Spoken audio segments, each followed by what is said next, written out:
सभी बच्चों को very good morning. FGBT coaching classes में आप सभी का स्वागत है। मैं संजीत गुप्ता आप लोगों के समक्ष आज बेसिक इंग्लिश ग्रामर का पार्ट 9 लेके आया हूं। बच्चों, इसके पहले आप पार्ट 8 में सीख चुके हैं कि फ्रेज क्या है, फ्रेज की परिभाषा क्या है, डिफिनेशन क्या है और फ्रेज के टाइप कितने होते हैं। इस चीज को मैंने अपने वीडियो लेक्चर पार्ट 8 में आपको बता चुका हूं। और आज हम लोग पढ़ने जा रहे हैं सेंटेंस। क्या पढ़ेंगे? बेसिक इंग्लिश ग्रामर के पार्ट 9 में आज हम लोग पढ़ेंगे सेंटेंस कि सेंटेंस होता क्या है। तो ध्यान से बच्चों समझेंगे। यदि हम सेंटेंस की अर्थ की बात करें तो सेंटेंस मीन्स होता है वाक्य। क्या लिखे हैं? वाक्य। सेंटेंस का कहने का अर्थ होता है वाक्य। यदि बच्चों आपसे इसकी डिफिनेशन की हम बात करें कि आखिर सेंटेंस की डिफिनेशन क्या होती है, तो बहुत सारे टीचर्स आपको बोलते हैं कि group of words is called sentence. क्या बोलते हैं? कि group of words is called sentence. तो आप ये बताएं, क्या ये कहना सही होगा? हमने आपसे बोला कि मुझे काट कर आम खिलाओ। क्या बोला? कि मुझे काट कर आम खिलाओ। तो आप ये बताएं, क्या ये सेंटेंस अपने आप में सही है? यदि ऐसा कोई बोलता है कि शब्दों का समूह ही सेंटेंस कहलाता है बच्चों, तो ये कहना गलत है। आप इसको अच्छे से समझेंगे। आपके सामने लिखा है कि a well arranged group of words. क्या लिखा है बच्चों? कि a well arranged group of words which makes a complete sense is called word is called sentence. चाहे आप वर्ड की बात करें चाहे सेंटेंस की बात करें, एक कक्षा में व्यवस्थित शब्दों का ऐसा समूह जो पूर्ण अर्थ देता हो, उसे ही हम सेंटेंस कहेंगे, उसे ही हम बच्चों वाक्य कहेंगे। मुझे काट कर आम खिलाओ ये कहना गलत है, बल्कि आप ऐसा बोलेंगे कि आम को काट कर मुझे खिलाओ। ठीक है बच्चों? तो ये आपकी सेंटेंस की डिफिनेशन और परिभाषा की मैंने बात किया। और यदि आप सेंटेंस के पार्ट ऑफ स्पीच की बात करें बच्चों कि आखिर सेंटेंस का पार्ट ऑफ स्पीच क्या है, तो सेंटेंस के दो पार्ट ऑफ स्पीच आपको देखने को मिलेंगे। जो पहला है वो सेंटेंस एक नाउन भी होता है, और नाउन का जो अर्थ होता है तो वाक्य और सजा। आपके दो अर्थ बनेंगे। सेंटेंस मीन्स वाक्य और सजा बोलेंगे। और सेंटेंस का जो दूसरा पार्ट ऑफ स्पीच में हम बात करेंगे वो वर्ब होगा, और वर्ब में सेंटेंस का अर्थ होता है सजा देना। ठीक बच्चों? तो आप इसको अच्छे से नोट करें, फिर हम इसके आगे बढ़ें। आप इसको नोट कर लें।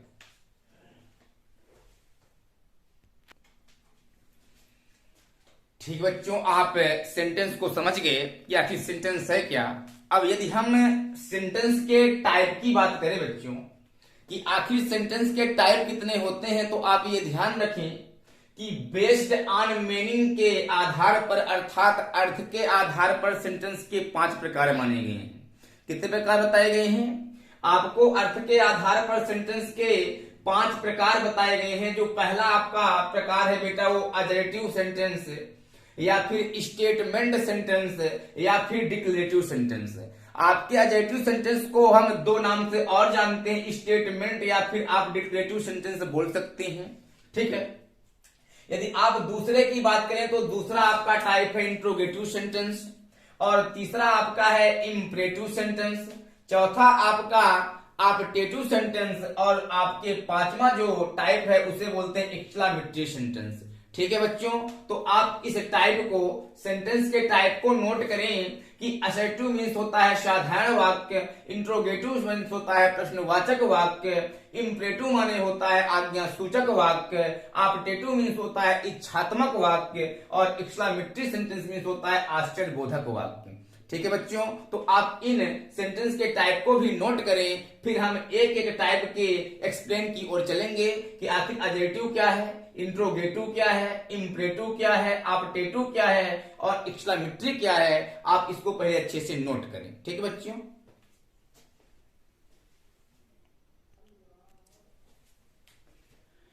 ठीक है बच्चों, आप सेंटेंस के टाइप को समझ गए होंगे। यदि हम सेंटेंस के टाइप की बात करें, जो आपका पहला टाइप था अजरेटिव सेंटेंस अर्थात साधारण वाक्य, तो बच्चों आप ये ध्यान रखें कि आपके सामने ये दो सेंटेंस लिखे गए हैं, और पहला जो आपका सेंटेंस है वो यह लिखा गया है कि the boy helps the poor. लड़का गरीब की मदद करता है, और दूसरे सेंटेंस में लिखा गया है कि the boy does not help the poor, लड़का गरीब की मदद नहीं करता है। इन दोनों सेंटेंस को देखकर बच्चों हमें सिर्फ एक कॉमन सी बात पता चल रही है कि इन दोनों सेंटेंस में लड़का निश्चित करता है कि गरीब की मदद करता है कि गरीब की मदद नहीं करता है। क्या पता चल रहा है बच्चों कि गरीब की लड़का मदद करता है कि गरीब की मदद लड़का नहीं करता है, ये निश्चित होने का बोध हो रहा है। और निश्चित होने को ही बच्चों अंग्रेजी में बोलते हैं अजर्ट, ASSERT। क्या लिखेंगे? निश्चित करने को ही अंग्रेजी में क्या बोलते हैं? अजर्ट। और इस अजर्ट से ही बच्चों बना है अजर्टिव सेंटेंस। क्या बना है? Assertive sentence. इस अजर्ट शब्द से ही बना है बच्चों अजर्टिव सेंटेंस। ठीक है बच्चों, अब आप ये ध्यान रखें कि जो पहला वाला सेंटेंस है उसमें यह लिखा गया है कि the boy help the poor, लड़का गरीब की मदद करता है। अर्थात इस वाक्य से हमें यह पता चल रहा है कि वह स्वीकार कर रहा है कि लड़का गरीब की मदद करता है। और स्वीकार को ही अंग्रेजी में बोलते हैं बच्चों अफर्म। क्या बोलते हैं? AFFIRM। और अफर्म से ही बना है बच्चों अफर्मेटिव सेंटेंस, AFFIRMATIVE। क्या बना है बच्चों? इस अफर्म शब्द से ही बना है अफर्मेटिव सेंटेंस। ठीक है बच्चों, और दूसरे सेंटेंस को देखकर पता यह चलता है कि the boy does not help the poor, लड़का गरीब की मदद नहीं करता है। अर्थात दूसरे सेंटेंस में नकार का बोध हो रहा। किसका बोध हो रहा? नकार का बोध हो रहा है कि लड़का गरीब की मदद नहीं करता है। अर्थात नकार को ही अंग्रेजी में बोलते हैं बच्चों निगेट। क्या बोलते हैं? निगेट। और इस निगेट से ही बना है बच्चों निगेटिव सेंटेंस। क्या बना है? Negative sentence. इस निगेट शब्द से ही बना है बच्चों निगेटिव सेंटेंस। अर्थात आप ये समझे कि जो मेरा असर्टिव सेंटेंस है उसके दो प्रकार होते हैं। पहला आपका अफर्मेटिव सेंटेंस और दूसरा आपका निगेटिव सेंटेंस। ठीक है बच्चों, तो यदि अब हम इस असर्टिव सेंटेंस की परिभाषा या डिफिनेशन की बात करें बच्चों, तो आप यही बोलेंगे कि जिस शब्द से या फिर जिस सेंटेंस से हमें निश्चित होने का बोध होता हो ऐसे सेंटेंस को हम असर्टिव सेंटेंस कहते हैं, साधारण वाक्य कहते हैं। और आपके सामने ये डिफिनेशन लिखी है कि the sentence in which assert something is called assertive sentence. जहां पर निश्चित होने का बोध हो उसे हम असर्टिव सेंटेंस कहते हैं। ठीक है बच्चों, तो आप इतना नोट कर लें और फिर हम अफर्मेटिव और नेगेटिव की भी परिभाषा और डिफिनेशन आपको बता देते हैं। ठीक बच्चों, आप इतना नोट करें।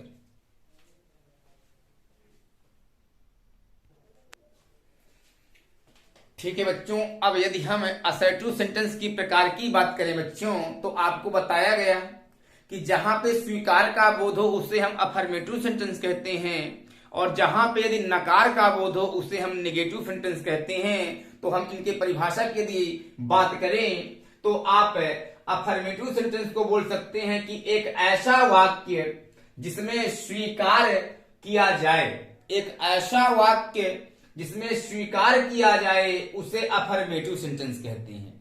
डिफिनिशन: the sentence in which affirms something is called affirmative sentence. The boy help the poor, लड़का गरीब की मदद करता है, वो स्वीकार कर रहा है। ठीक है, यदि हम अब नेगेटिव सेंटेंस की बात करें बच्चों, तो ऐसा सेंटेंस जिसमें नकार का बोध हो, ऐसा सेंटेंस जिसमें नकार का बोध हो उसे हम नेगेटिव सेंटेंस कहते हैं। डिफिनेशन की बात करें तो the sentence in which negates something is called negative sentence. Example: the boy does not help the poor, लड़का नकार रहा कि लड़का गरीब की मदद नहीं करता है। तो आपके ये असर्टिव सेंटेंस के प्रकार थे और उनकी परिभाषा और डिफिनेशन आपको बताया गया। तो बच्चों आप इसे भी नोट करें, फिर हम अपने अगले टाइप की ओर चलें। आप इसे नोट करें।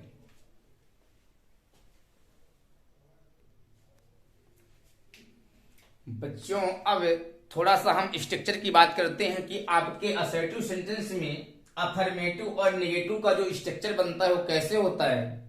तो आप यदि अफर्मेटिव सेंटेंस की बात करें तो subject, helping verb, main verb, object और अदर वर्ड आपका ये स्ट्रक्चर बनेगा। और यह केवल 10 टेंस के लिए एप्लीकेबल है, 2 टेंस में यह नहीं आएगा। यह आपका जो स्ट्रक्चर है बच्चों, यह केवल 10 टेंस में लागू होगा, 2 टेंस में यह स्ट्रक्चर आपका नहीं आएगा। और जो आपका नेगेटिव सेंटेंस है उसका आप स्ट्रक्चर बनाएंगे कि subject plus helping verb plus negative में आप नॉट लगाएंगे, मेन वर्ब, ऑब्जेक्ट और अदर वर्ड, यह सभी टेंस के लागू है, अर्थात ये 12 टेंस सभी टेंस में आपका ये स्ट्रक्चर लागू होगा, काम आएगा। ठीक है बच्चों, यदि हम 2 टेंस की बात करें कि अफर्मेटिव में वो 2 टेंस कौन से हैं जिसमें ये नियम लागू नहीं होता है, तो आपका प्रेजेंट इंडेफिनिट और पास्ट इंडेफिनिट, ये 2 टेंस ऐसे हैं जिसके अफर्मेटिव में हेल्पिंग वर्ब का प्रयोग नहीं किया जाता है। प्रेजेंट इंडेफिनिट में आपके V1 और V5 वर्ब का प्रयोग किया जाता है और पास्ट इंडेफिनिट में आपका वर्ब का V2 फॉर्म लगाया जाता है। ठीक है बच्चों, तो यह केवल 10 टेंस के लिए लागू होगा। तो आप इस स्ट्रक्चर को भी अच्छे से नोट करें, फिर हम अपने आगे टाइप की ओर बात करेंगे। आप इसको अच्छे से नोट करें।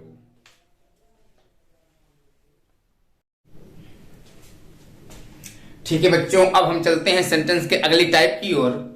आपके सामने लिखा है इंट्रोगेटिव सेंटेंस। जो सेंटेंस का आपका अगला टाइप है वो है इंट्रोगेटिव सेंटेंस, प्रश्नवाचक वाक्य। आपके सामने बच्चों मैंने 2 सेंटेंस देके रखा है कि does the boy help the poor, और दूसरा है how does the boy help the poor. इन दोनों सेंटेंस को देखकर सिर्फ एक कॉमन सी बात का पता चलता है बच्चों कि इन दोनों सेंटेंस में सिर्फ यह बताया गया है कि प्रश्न पूछने का काम हुआ है। क्या प्रश्न पूछने का काम हुआ है कि does the boy help the poor, क्या लड़का गरीब की मदद करता है, या फिर how does the boy help the poor, लड़का गरीब की मदद कैसे करता है।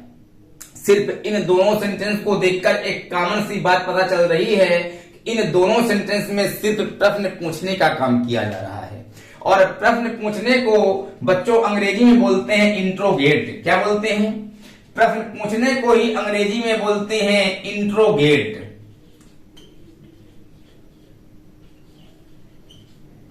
क्या बोलते हैं बच्चों? इस प्रश्न पूछने को ही अंग्रेजी में बोलते हैं इंट्रोगेट, और इंट्रोगेट से ही बना है इंट्रोगेटिव सेंटेंस। इस इंट्रोगेट शब्द से ही बना है इंट्रोगेटिव सेंटेंस। ठीक है बच्चों, तो आप ये क्या समझे, इसकी डिफिनेशन की बात करें तो the sentence in which interrogates, the sentence in which interrogates something is called interrogative sentence. और यदि आप परिभाषा की बात करें तो जब हमें किसी से कोई प्रश्न करने की आवश्यकता होती है तो हम प्रश्नवाचक सेंटेंस का प्रयोग करते हैं। ठीक बच्चों, तो आप इसको अच्छे से नोट कर लें, फिर हम इंट्रोगेटिव के टाइप की ओर चले कि इंट्रोगेटिव सेंटेंस के कितने टाइप होते हैं। ठीक बच्चों, तो आप इनको अच्छे से नोट करें।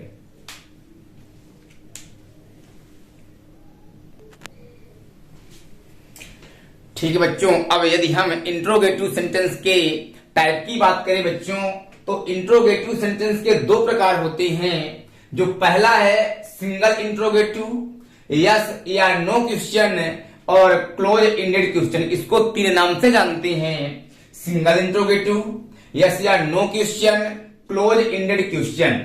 यदि हम सिंगल इंट्रोगेटिव की डिफिनेशन की बात करें बच्चों, तो the question that can answer 1 word is called single interrogative sentence. क्या लिखा है बच्चों? The question that can answer 1 word is called single interrogative sentence. जिस भी क्वेश्चन का आंसर केवल एक वर्ड में मिले, अर्थात इसको क्लोज एंडेड क्वेश्चन क्यों बोला गया? क्योंकि ऐसे सेंटेंस का आंसर आगे नहीं जाता है, यस या नो में समाप्त हो जाता है, इंड हो जाता है, अर्थात एक शब्द में जिसका आंसर इंड होता है, तो ऐसे सेंटेंस को हम सिंगल इंट्रोगेटिव सेंटेंस कहते हैं। ठीक है बच्चों, जैसे एग्जांपल लिखा है कि does the boy help the poor, क्या लड़का गरीब की मदद करता है? यदि लड़का गरीब की मदद करता है तो आप बोल दो यस, और यदि लड़का गरीब की मदद नहीं करता है तो आप क्या बोल देंगे? आप बोल देंगे नो। क्या बोल देंगे? आंसर में आप यस या नो आप बोल सकते हैं, अर्थात इसका आंसर आपने क्या देखा कि एक ही वर्ड में मिल गया। इसका जो आंसर मिला वह एक ही वर्ड में मिल गया, इसका आगे आंसर नहीं गया, अर्थात ये इतने में क्लोज हो गया, इसलिए इसे सिंगल इंट्रोगेटिव या क्लोज एंडेड क्वेश्चन भी कहते हैं। ठीक है बच्चों, यदि हम अब इंट्रोगेटिव सेंटेंस के दूसरे टाइप की बात करें बच्चों, तो दूसरा जो टाइप होता है WH क्वेश्चन। क्या होता है? WH क्वेश्चन डबल इंट्रोगेटिव या फिर ओपन एंडेड क्वेश्चन भी से बोलते हैं। इसे WH बच्चों क्यों बोलते हैं? WH इसलिए बोलते हैं क्योंकि ये या तो W से शुरू होते हैं या तो H से शुरू होते हैं। जितने भी क्वेश्चन वर्ड आपके होते हैं बच्चों WH वर्ड फैमिली, या तो W से चालू होते हैं या तो H से चालू होते हैं। कैसे? जैसे हाउ, व्हेन, वेयर, ये तो या तो W से चालू होंगे या तो H से चालू होंगे, इसलिए इन्हें WH क्वेश्चन वर्ड बोलते हैं। ठीक बच्चों, यदि हम इसके लिए डिफिनेशन की बात करें तो the question that can answer 2 or more than 2, जिस भी क्वेश्चन का आंसर 2 या 2 से अधिक शब्दों में मिलता हो, ऐसे क्वेश्चन को हम लोग बोलेंगे WH क्वेश्चन। अर्थात इसे ओपन एंडेड क्वेश्चन भी कहते हैं, क्योंकि इसका आंसर आपको जहां तक बताना हो, जैसे ही बताना हो आप बता सकते हैं। इसका आंसर 2 से अधिक शब्दों में आप दे सकते हैं। ठीक बच्चों, जैसे एग्जाम्पल लिखा है कि how does the boy help the poor, लड़का गरीब की मदद कैसे करता है। जब मैंने पूछा लड़का गरीब की मदद कैसे करता है, तो आपको अब आंसर देना पड़ेगा। अब आपको यस या नो में आंसर खत्म नहीं करना होगा, अब आपको बताना होगा कि आखिर लड़का गरीब की मदद कैसे करता है। ठीक बच्चों, तो आप इसको भी अच्छे से नोट कर लें, फिर हम इसके अगले टाइप की ओर बढ़े। इसको अच्छे से आप नोट करें।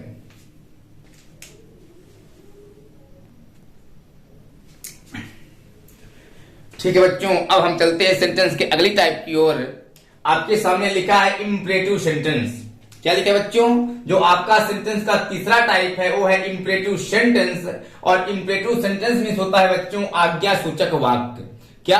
आज्ञा सूचक वाक्य। यदि हम इंपरेटिव सेंटेंस की परिभाषा की बात करें बच्चों, तो आप ये ध्यान रखें कि जब हमें कोई आदेश, ऑर्डर, आग्रह, रिक्वेस्ट और सलाह, एडवाइज, निषेध, प्रोहिबिटेशन, निषेध यानी मना करना, प्रोहिबिटेशन का भाव व्यक्त करने की आवश्यकता होती है, तो हम इंपरेटिव सेंटेंस का प्रयोग करते हैं। ठीक बच्चों, यदि आप इसकी डिफिनेशन की बात करें तो when we need to express some commands, request and advise we can use imperative sentence. जहां पे बच्चों आपको सलाह की आवश्यकता हो, कमांड्स अर्थात ऑर्डर देने की आवश्यकता हो, तो वहां पर आप इंपरेटिव सेंटेंस का प्रयोग कर सकते हैं। जैसे आपके सामने सेंटेंस लिखा है प्लीज कम हियर, कृपया यहां आइए, ये आपका रिक्वेस्ट है। क्या है? ये आपका रिक्वेस्ट है। ओपन द डोर, दरवाजा खोलिए, ये आपका ऑर्डर है। किसी को आप बोलते हैं ओपन द डोर, दरवाजा खोलो, ये आपका ऑर्डर है। और तीसरा है हेल्प द पुअर, गरीबों की मदद करो, यह आपका एडवाइज है। ठीक बच्चों आप थोड़ा ये भी ध्यान रखना कि इंपरेटिव सेंटेंस में जो सब्जेक्ट होता है वह हमेशा छिपा रहता है, अर्थात हिडन रहता है। और वो छिपा हुआ सब्जेक्ट इंपरेटिव सेंटेंस का यू होता है, YOU, अर्थात यू कभी सेंटेंस में लिखा नहीं जाता है, लेकिन इंपरेटिव सेंटेंस का जो सब्जेक्ट होता है बच्चों वो हमेशा यू होता है। क्यों लिखा नहीं जाता है? क्योंकि वह व्यक्ति हमारे सामने मौजूद होता है। ठीक बच्चों, और आप ये भी ध्यान रखें कि इंपरेटिव सेंटेंस का जो स्टार्टिंग होता है, जो शुरुआत होता है, वो हमेशा वर्ब के V1 से शुरू होता है। क्या शुरू होगा? वर्ब के V1 से शुरू होगा। ठीक बच्चों, तो आप इस टाइप को भी अच्छे से नोट कर लें, फिर हम बढ़े अपने आगे टाइप की ओर। इसको अच्छे से आप नोट करें।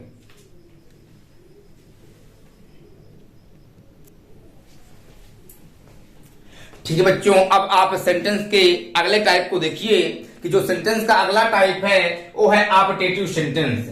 ऑप्टेटिव सेंटेंस कहने का अर्थ होता है बच्चों इच्छात्मक वाक्य। क्या लिखेंगे? इच्छात्मक वाक्य। यदि हम इसकी परिभाषा की बात करें बच्चों, तो जब हमें किसी व्यक्ति के प्रति शुभकामना, प्रार्थना, क्या लिखेंगे? प्रार्थना या अभिशाप, बद्दुआ, कर्ष का भाव व्यक्त करने की आवश्यकता हो, तो हम ऑप्टेटिव सेंटेंस का प्रयोग करते हैं। अर्थात बच्चों आप ये ध्यान रखें कि ऑप्टेटिव सेंटेंस एक हृदय से निकलने वाला भाव है। जो हमारे हृदय से भाव निकलते हैं, हम किसी को अभिशाप देते हैं, बद्दुआ देते हैं, किसी के लिए हम भगवान से प्रार्थना करते हैं, शुभकामना करते हैं, तो ऐसे सभी शब्दों को आप क्या बोलते हैं? आप ऑप्टेटिव सेंटेंस बोलते हैं। क्योंकि इसमें क्या बोला गया है कि जब आप किसी व्यक्ति के प्रति प्रार्थना, अभिशाप, बद्दुआ का भाव व्यक्त करने की आवश्यकता हो तो उसे हम ऑप्टेटिव सेंटेंस कहेंगे, या फिर वहां पर हम ऑप्टेटिव सेंटेंस का प्रयोग करेंगे। ठीक है बच्चों, यदि हम इसकी डिफिनेशन की बात करें तो when we need to express a wish, prayer, curse to someone be use optative sentence. यदि हम किसी के लिए भी विश, प्रेयर, कर्स आदि शब्दों का प्रयोग करते हैं तो ऐसे शब्दों से बने सभी ग्रुप को हम क्या बोलते हैं? ऑप्टेटिव सेंटेंस बोलते हैं। ठीक बच्चों, यदि हम अब इसके आपके एग्जाम्पल की बात करें बच्चों तो लिखा है मे यू डाई सून, या फिर मे यू डाई यंग, ऐसा भी आप बोल सकते हैं। भगवान करे उस पर जल्दी कल्याण हो जाए। हाँ बच्चों, आप थोड़ा ये भी ध्यान रखना कि जब किसी भी सेंटेंस में हेल्पिंग वर्ब को हम लोग पहले ला लेते हैं तो वह इंट्रोगेटिव बन जाता है, लेकिन यहाँ पर ये मे वर्ड आपका ये मॉडल वर्ब है, ये मे सेंटेंस के पहले तो आया है, लेकिन आप ये ध्यान रखिएगा ये इंट्रोगेटिव नहीं है।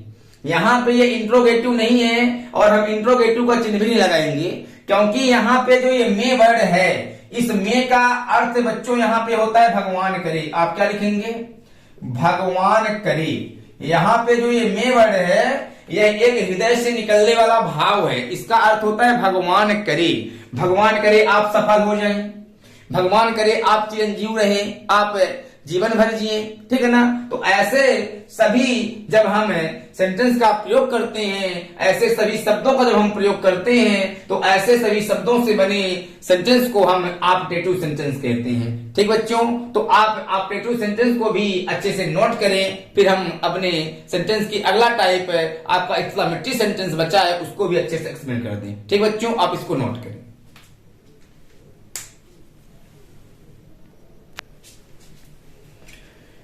ठीक है बच्चों, अब सेंटेंस के हम अगली टाइप की बात करते हैं। जो आपका अगला प्रकार है वो है एक्सक्लेमेटरी सेंटेंस।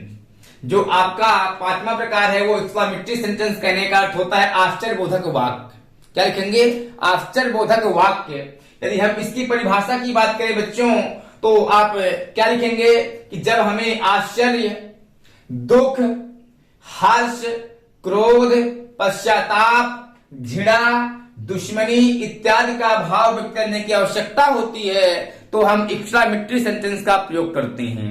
क्या लिखिए बच्चों कि जब हमें आश्चर्य, सरप्राइज, दुख, शारो, हर्ष, जॉय, क्रोध, एंगर, पश्चाताप, रिग्रेट, घृणा, कंटेम्प्ट, दुश्मनी, हैट्रेड इत्यादि का भाव व्यक्त करने की आवश्यकता होती है तो हम एक्सक्लेमेटरी सेंटेंस का प्रयोग करते हैं। ठीक बच्चों, यदि आप इसकी डिफिनेशन की बात करें तो लिखेंगे कि when we need to express some strong and sudden feeling of surprise, sorrow, joy, anger, regret, contempt, hatred, we use exclamatory sentence। ठीक बच्चों, तो आप ये एक्सक्लेमेटरी सेंटेंस को अच्छे से नोट कर लें। यदि हम इसके एग्जांपल की बात करें तो what a boy, how beautiful, कितना सुंदर, आपको एक आश्चर्य सा लग रहा है। ठीक है ना? तो जब ऐसी बातों का आप बोध करें तो आप हमेशा एक्सक्लेमेटरी सेंटेंस का प्रयोग करेंगे। तो बच्चों, आप ये सेंटेंस के 5 टाइप आपको बताए गए, आप इसको अच्छे से नोट कर लें। अब आज के लिए इतना ही, अब हम मिलेंगे अपने नेक्स्ट वीडियो में। यदि बच्चों आपको कहीं भी किसी भी वीडियो लेक्चर में आपको प्रॉब्लम है तो आप कमेंट बॉक्स में कमेंट करें, वीडियो को शेयर करें, अपने मित्रों, अपने दोस्तों तक पहुंचाएं ताकि उनको फ्री में पढ़ने का अवसर मिले। तो आज के लिए इतना ही बच्चों, अब हम मिलेंगे अपने अगली वीडियो लेक्चर के साथ। आज के लिए आपको धन्यवाद।